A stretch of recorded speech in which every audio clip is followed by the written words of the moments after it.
on, guys? My name is Aaron, and this is the Game Day Hour. Welcome back to another episode. It's been a little bit since I've posted an episode. I have a live stream that just went out a couple weeks ago, but it is now time to begin our fantasy football series.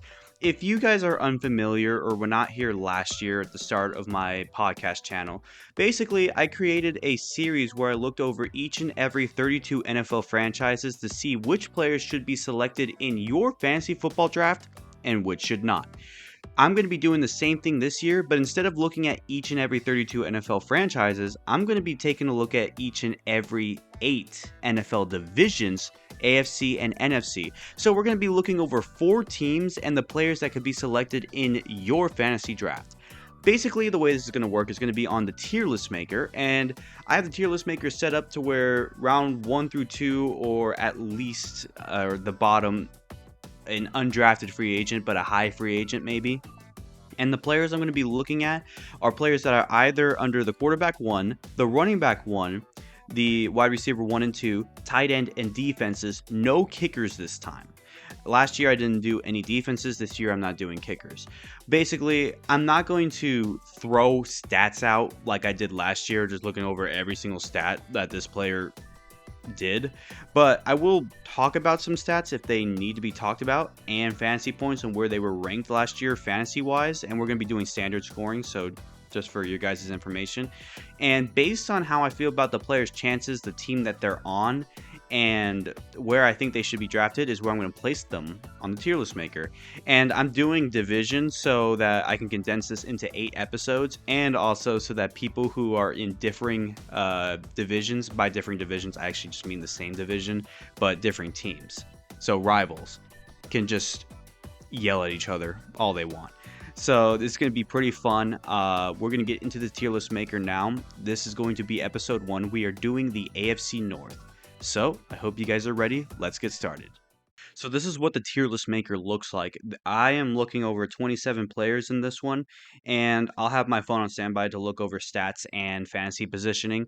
And then based on what I think, I'm going to place them in the draft. Now, one thing you have to keep in mind is that throughout this offseason, there's going to be some things that change. So be sure that when you get onto fantasy draft day, or you're having your fantasy draft, that you're well prepared, not only with just these episodes, but a magazine that you get at your local bookstore or whatever you want, just so you're ready for your fantasy season.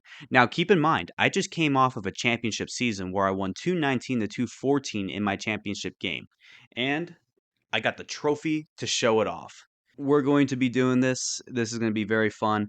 We are starting with the Pittsburgh Steelers like we did last year. So let's get started. The first player we're going to be looking at is, of course, Russell Wilson, who is right now being given the starting nod as the Pittsburgh Steelers starting quarterback. Now, he was with the Denver Broncos last year, and I said he was going to be a quarterback too.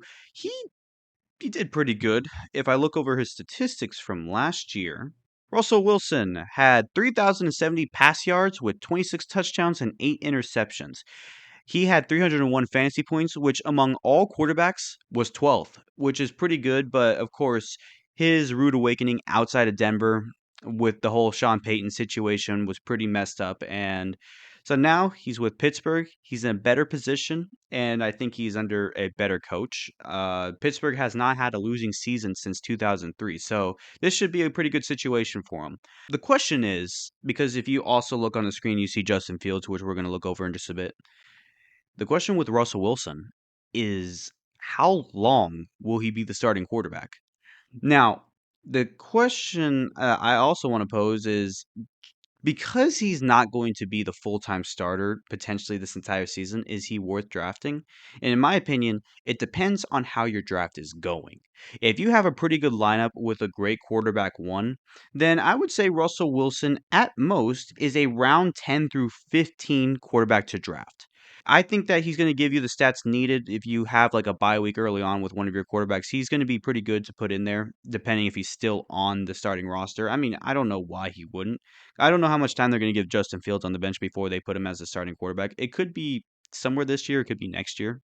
But Russell Wilson, I say, is somewhere drafting round 10 through round 15. So he's a quarterback too. You play your guess there. I can understand if somebody says he's undrafted, but I would say round 10 through 15 at the highest. And then the other quarterback, and there's not many times we're going to look over two quarterbacks, so be prepared to just see one quarterback throughout each and every other NFL franchise. But we're looking over Justin Fields. Now, before I look over his stats, I'm just going to preemptively put him as an undrafted, yet a high free agent, because there's no telling when he's going to start. So if you're risking drafting Justin Fields, you might have to get rid of him when your quarterback, your main starting quarterback, is going to have a bye week. For me, if I had Justin Herbert last year and this situation was going on, I would not be able to draft Justin Fields because Herbert was a bye week 5. So you have to keep that in mind with your starting quarterback, which is why I think he is an undrafted high free agent, because when he does start, he's going to be one of the top waiver claimed players in the entire fantasy football leagues. So last year, he had a pretty good season. He had 2,562 pass yards. It was 16 touchdowns and 9 interceptions. He also had a lot of yards on the ground. I'm just basically looking over pass yards for quarterbacks, rushing yards for running backs, and receiving yards for wide receivers. But he basically had himself a good year for when he was playing because he was also injured. Obviously, he was only 19th in fantasy because he had 250 fantasy points. That ranks 19th, which is in the top 20. So there's that, which is why I say he's a high free agent quarterback. There's no telling what he could have landed if he played every single game. So if you keep that in mind, he could have been higher on this list and could be the starting quarterback. Now, I would say this. If he does get the starting nod, he would be, in my opinion, around 6 through 9 quarterback. I don't know if I put him at 3 and 5, but 6 through 9 would be great. But because right now Russell Wilson's giving the starting nod, he's undrafted for me. But that could change. So keep that in mind. Now we have Najee Harris, running back 1 for Pittsburgh, and last year he had himself a pretty good year. He had 1,035 rushing yards with 8 touchdowns, 156 fantasy points, and he was 19th among all running backs. That would be RB2 situation. Now, of course, most teams, if you're stacking up all positions, have 3 to 4 running backs. So he is a running back 2 in that regard. And I think he's going to have a pretty good season behind these two quarterbacks, whichever one starts. What I predict his stats are going to be, I think he'll have another 1,000-yard rushing season. And because of that, I don't know how high I can put him among running backs, but I used to have a very high regard. Obviously, if you saw last season, I did not have that high of regard. I'm going to put him at round 6 through 9. I think this is a fair spot to put him. Round 6 through 9, yeah, that's good for Najee Harris. I can't put him any higher because, well, he's not going to be that dominant back, especially since he's sharing the backfield with Jalen Warren, who did stand out last year among all fantasy players. Throughout his limited time playing, he had 784 rushing yards, 4 touchdowns, and 121 fantasy points. That is 32nd. Now, obviously, not big, but again, he was not meant to be anything higher than a running back 4 at best. So, if you are playing with a 4 running back set, I can understand if you want to draft him, let's say right here, because I do think he's still pretty good player. I would say that he's still draft worthy. And if he's not going to be drafted, obviously he's going to be at the top of waiver claims almost all year long. So there's that too. If you want to draft him with a running back 4 and you're already decked out the running back position, you don't have Najee Harris or anybody sharing that same bye week, then I can completely understand. Uh Round 10 through 15 sounds like the right place for him. Now the wide receivers, we got George Pickens. And then George Pickens last year had 1,140 receiving yards, 5 touchdowns, and he had 137 fantasy points. That was 23rd. To be fair, he had Kenny Pickett, so I'll give him that. I mean, he still had over 1,000 receiving yards, which is great. If you're in a league that really has a great notion for receiving yards, then that's good. For example, my league, if you get over 75 receiving yards, you get like a 3 or 5 point bonus. That's huge. So yards do matter in my league a lot. And with a better quarterback room, more or less, I think George Pickens' production does go up. And I would say Pickens is a late, yeah, I'd still say round 6 through 9 is a good place to have George Pickens. Um, as far as the wide receiver 2 goes, with Allen Robinson's departure, Van Jefferson is the wide receiver 2. Now, Has not really put up that many impressive numbers since he's been in the league. He was with two teams last year, with the Rams and the Falcons, and with both, he only had 209 receiving yards and no touchdowns. So obviously, because Van Jefferson has not really produced, I gotta put him in undrafted.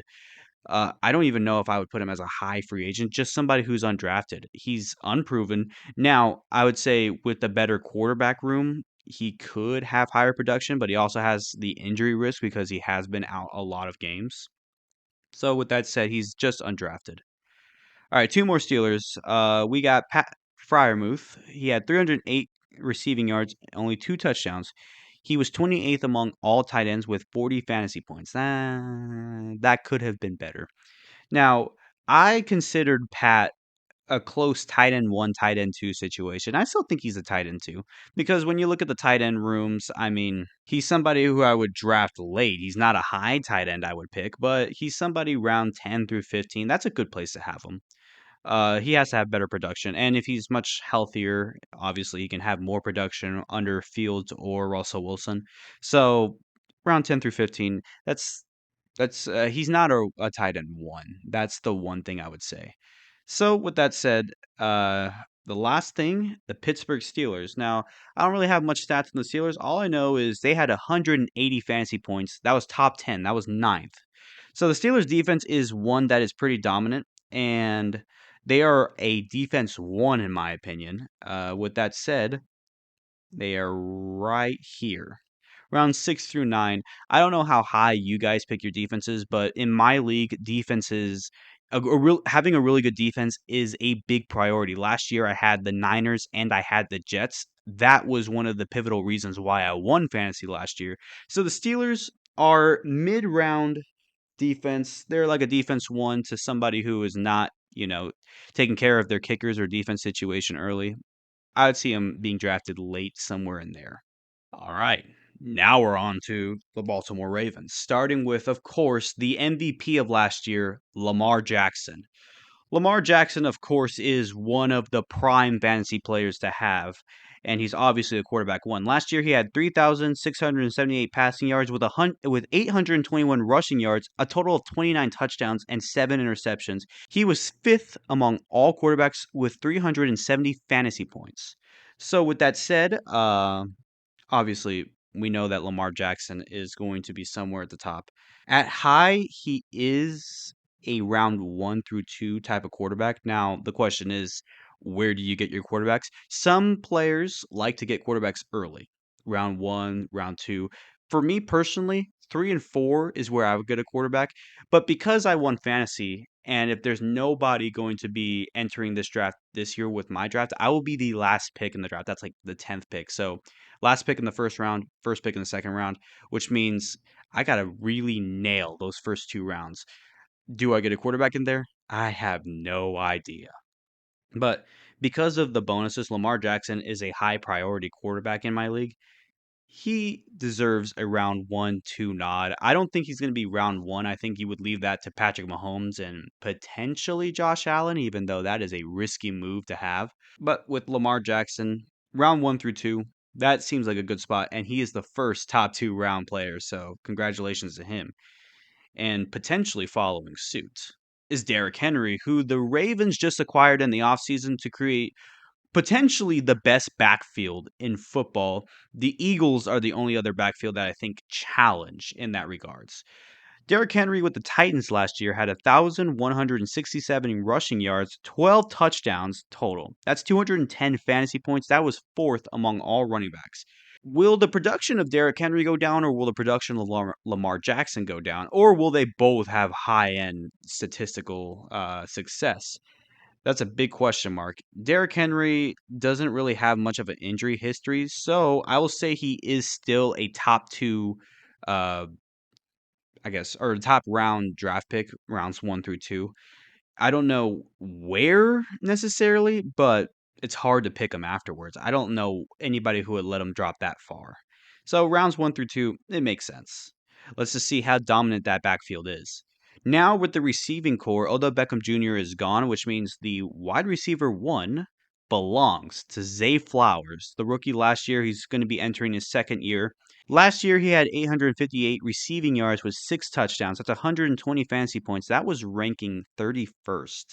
So again, the Ravens are not known for having a great wide receiver core in fantasies. So that's wide receiver 4 on the depth chart. But I do think he's still somebody draftable. I would say, though, he is a very, very late draft pick. I would say here. Zay Flowers being in round 10 through 15 is pretty good. I kind of rearranged just a little bit. It's just you don't have a high expectation for the receiving core because it's all about going to be about that backfield between Jackson and Henry. So that's kind of where the Ravens are going to spark in fantasy. I don't know if the receiving game is going to have that much success. We'll see. And then the other one is Rashad Bateman, who he's just straight up been very unimpressive. So yeah. Rashad Bateman last year had 367 receiving yards and only 1 touchdown. That's not going to cut it. So he's not somebody I would draft in draft at all or go in after in free agency. So yeah, I don't know why he was wide receiver 1 on the depth chart. It didn't make any sense, but yeah, Zay's number 1 obviously, and then Mark Andrews, of course. Mark Andrews is a high tight end prospect who I think is going to be in round 6 through 9. And Mark Andrews last year had 544 receiving yards and 6 touchdowns. He obviously had that pretty gruesome injury. So he only had 87 fantasy points. That was still top 10. So he is a tight end 1. I believe he's going to be a higher projected tight end, obviously. And they have a pretty good tight end core with Likely in there, but I didn't put him on here because Mark Andrews is clearly still the number 1. And then lastly, that Ravens defense. The Baltimore Ravens defense was the second best behind the Dallas Cowboys with 214 fantasy points. So, again, we talking about defenses. The Ravens, they're up here. I mean, their defense is definitely a must draft. They cause a lot of turnovers and they get back there. So, I have to give the Ravens the nod there. And that is Pittsburgh and Baltimore. It's time to move on to Cincinnati. And of course, we're starting with Joey Cool, Joe Burrow. Now, Joe Burrow last year, before his injury, had 2,309 passing yards, 15 touchdowns, 6 interceptions, and he was 24th among all quarterbacks. Of course, it could have been higher if he played longer, but the Bengals, this is the Bengals strategy. Let's say if Burrow plays a whole season and he's healthy. That's the biggest question. But the Bengals, they generally start the year off slow. I mean, what, 0 and 2, 0 and 3 to start the year off? I mean, and they did the year prior 0 and 2 to start the year off. So obviously, it's a big question mark for Joe Burrow if he's going to be healthy. And of course, you're not going to really start him at the beginning of the year, but throughout the entirety of the year, he's of course a quarterback 1 when he's healthy. I'd give him rounds 3 through 5. That seems like a very safe place, and of course, injury asterisks. Gotta keep that in mind. But he is a round 3 through 5 type of quarterback. And with the departure of Joe Mixon to the Houston Texans, which I can't wait to get to that. The running back for Cincinnati is Zach Moss. Zach Moss has been a pretty solid running back too when he was with either Buffalo or with Indianapolis. So last year, Zach Moss had 794 rushing yards, 5 touchdowns. That's 132 fantasy points, and that is 26th. I don't believe him to be a running back 1 or 2 because I still think that this is one of his first roles in being the main back. But I'll give it here. That's where I would place him. I still think he's draftable, but as a running back 4, a late round running back.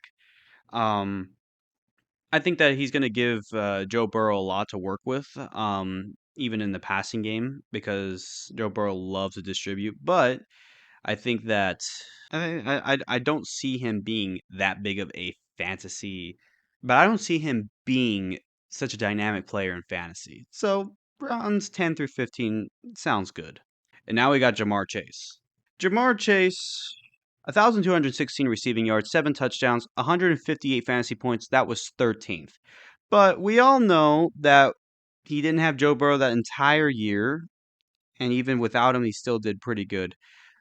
He is, to me, still a top, potentially round 1 fantasy pick. So with Joe Burrow, he's obviously going to be very dynamic, and I only say higher than Derrick Henry because of that distribution from the backfield, but not higher than Lamar Jackson.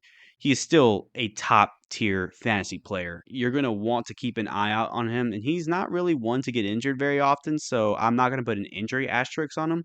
With Joe Burrow, he is one of the most dominant receivers in the NFL. Arguably top five. I hope everybody agrees he's somewhere in the top five. But yep, this makes sense. Rounds 1 through 2, and you gotta put him there. And then you got T. Higgins. Obviously, T. Higgins has had an interesting offseason, wanting a trade, but it looks like he's going to stay with the Bengals. So he had 656 receiving yards, 5 touchdowns, 91 fantasy points. That was 45th. Ouch. But hopefully, with a fully healthy Joe Burrow, he is still, I would say, a late round 6 through 9, because he still can put up like wide receiver 2 to 3 statistics, and that's a good spot to put him near George Pickens. T. Higgins should have himself a pretty good year if he stays healthy and Joe Burrow stays healthy. And it looks like the Bengals got an upgrade at the tight end position with Mike Gesicki, who was with Miami for a majority of his year or his career, and he was with New England for one season as the backup tight end, which doesn't really make a lot of sense, but I don't know. Last year, he had 244 receiving yards, 2 touchdowns. He was 39th among all tight ends, but then again, he was a backup, and he only had 30 fantasy points. So, with the Bengals and Joe Burrow being his quarterback, I expect his production to go up massively. He, to me, is borderline tight end one, borderline tight end two. I would put him there in round 6 through 9 in that fray. It's tough to tell how good he's actually going to be, but I think that's a pretty fair spot. And then you got the Bengals defense. The Bengals defense ranked 23rd with 148 fantasy points. So obviously that's a very questionable place to grab a defense. Obviously, I drafted them last year. I shouldn't have. I ended up getting the Jets, which was a huge upgrade. But for the Bengals, really late. I'll give them the drafting nod, but barely. So they're the one team that has not had a undrafted or high free agent. So this is good for Cincinnati fans. Obviously, Jamar Chase and Joe Burrow, they lead the pack in this one. And now, lastly, the Cleveland Browns. The Cleveland Browns were very impressive last year. They made the playoffs while having four starting quarterbacks throughout the entire year, but obviously we know that they're going to stick with Deshaun Watson as their starter. Let's say Watson has a fully healthy season. He is a quarterback two, in my opinion. And when he was playing last year, he had 1,115 passing yards, 7 touchdowns, 4 interceptions, 98 fantasy points. That was 36th, but obviously he didn't play a full season. When he's fully healthy, and of course there's the asterisks about health and off the field controversy, uh, I'm going to say he is a high, late round 10 through 15 draft pick. I think he's really lost his quarterback one uh, quota. So he's going to be here. Obviously, I think you can draft him in higher rounds, but it's just a big risk at this point. Rounds 10 through 15 makes a lot of sense for him. And yeah, he's still in draftable range, but not as a one. And then you got Nick Chubb. Now, another asterisk of injury because he only played 2 games last year, but when he was playing, played very well. I mean, I drafted him last year as my first overall pick in my own fantasy draft. The first game he put up 22 points. That's impressive. But then, of course, he got injured versus Pittsburgh. What a fully healthy Nick Chubb looks like is somebody right there in rounds 1 through 2. But of course, you got to keep in mind with the injuries. I don't think I'll draft him that high again because of the injuries, but he's still a quality round 1 through 2 running back. So I can't see him being any less. So round 1 through 2 makes a lot of sense. And then you got Jerome Ford. Now, for a while, I had Jerome Ford, and he is one of my most important pieces in fantasy because last year I put him in a trade that ultimately got me Isaiah Pacheco for the last bit of my season, and that was huge because Pacheco was big. But when I had Jerome Ford, he was either super hot or super cold. He was not really in between.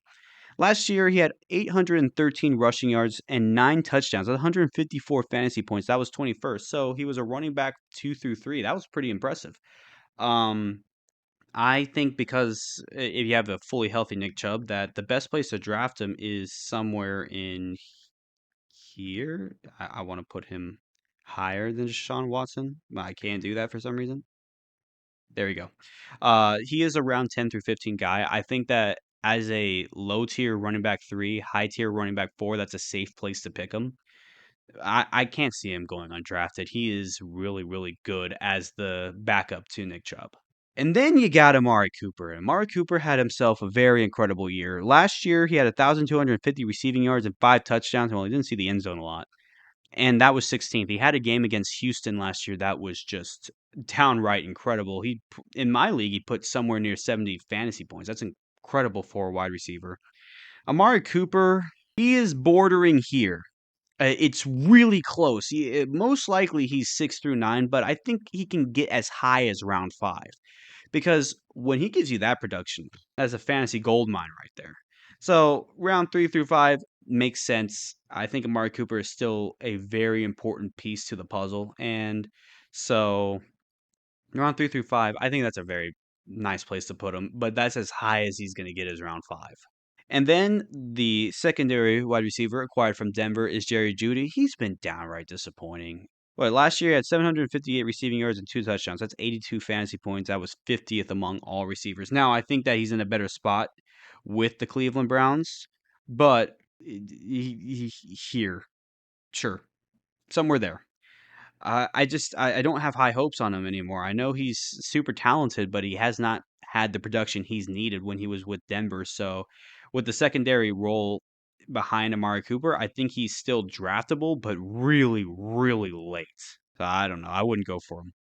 Next up, you got David Njoku. Now, he was one of the most impressive players all year long. 882 receiving yards, 6 touchdowns, 114 fantasy points. That's top 5. That's 5th. So, I mean, you don't really pick tight ends high, but here you go. He's a round 6 through 9 guy, most likely going to be picked in round 6 as a tight end 1. Now, obviously, you're not going to pick him higher than Kittle, than Andrews, or, of course, Travis Kelce, but still super, super impressive. So, yeah, being where he is, I'd be excited as a Brown. If I was a Browns fan, I'd be excited. I think he is arguably the best tight end in this division. Obviously, you can argue Mark Andrews if you want, but I think he's right now the best tight end in the AFC North. And then lastly, of course, the Browns defense. The Browns defense last year had 182 fantasy points. That was 7th. So they're up here alongside Baltimore, alongside Pittsburgh. They're right there. I mean, Myles Garrett is a beast, and they got a pretty good secondary. So I'm excited to see what the Browns defense is able to do because I think that a lot of their playoff push came from the Browns defense. I think they were such an important and vital piece to the puzzle. So with that said, I think that it's a good spot to put them around 6 through 9. So yeah, that will finish off the entire AFC North. So in review, my undrafted high free agents, or in some cases low free agents, are of course Justin Fields because he's not the starter yet, uh, Van Jefferson, and Rashad Bateman. The round 10 through 15 guys include Jerome Ford, Deshaun Watson, Russell Wilson, Zay Flowers, Zach Moss, Pat Fryermuth, Jerry Jeudy, Jalen Warren, and the Cincinnati Bengals defense. Round 6 through 9 include Mark Andrews, Najee Harris, David Njoku, the Ravens defense, the Browns defense, the Steelers defense, Mike Gesicki, George Pickens, and T. Higgins. There's only 2 round 3 through 5 guys, and that's Joe Burrow and Amari Cooper. And then there are 4 top 2 round players. That is Lamar Jackson, Jamar Chase, Derrick Henry, and Nick Chubb. Those are some guys you really want to get early. So yeah, this is the entire AFC North. I wonder what you guys think about this. I think that I was pretty accurate for the most part, but I want to know what your guys' opinions are. So I want you guys to take a good look at this and see what would I turn around, what should I turn around. I don't know much about where I would put each and every player. Maybe put Jalen Warren a little higher, but other than that, that's probably it. So yeah, this is my list. I hope you guys enjoyed this. Now let's get to the outro. I hope you guys enjoyed today's episode, and if you do, please leave a like, comment down below, and subscribe. Obviously, I haven't recorded in a while, so I'm talking your voice. It's going to get better throughout the week. So we obviously are going to be moving between the AFC and the NFC. So next week, we're going to be looking at the NFC North. Obviously, that's the Vikings, the Packers, the Bears, and the Lions. Before I go, though, what do you think about my new setup? I got a new desk. I know you guys can't see it, but it's a lot bigger. Obviously, I got this little cowboy piece there. Microphone's here. The computer's down there. A little bobblehead right here. And then behind the thing is the fantasy trophy.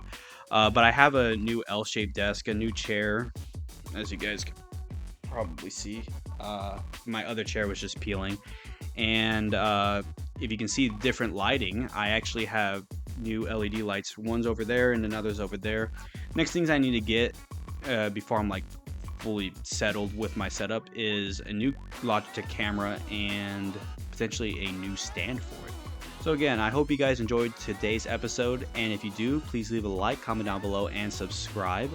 Go follow me on my social medias. They'll all be in the description below. And give me your list. Let me know who you would draft early and who you would leave off your draft list.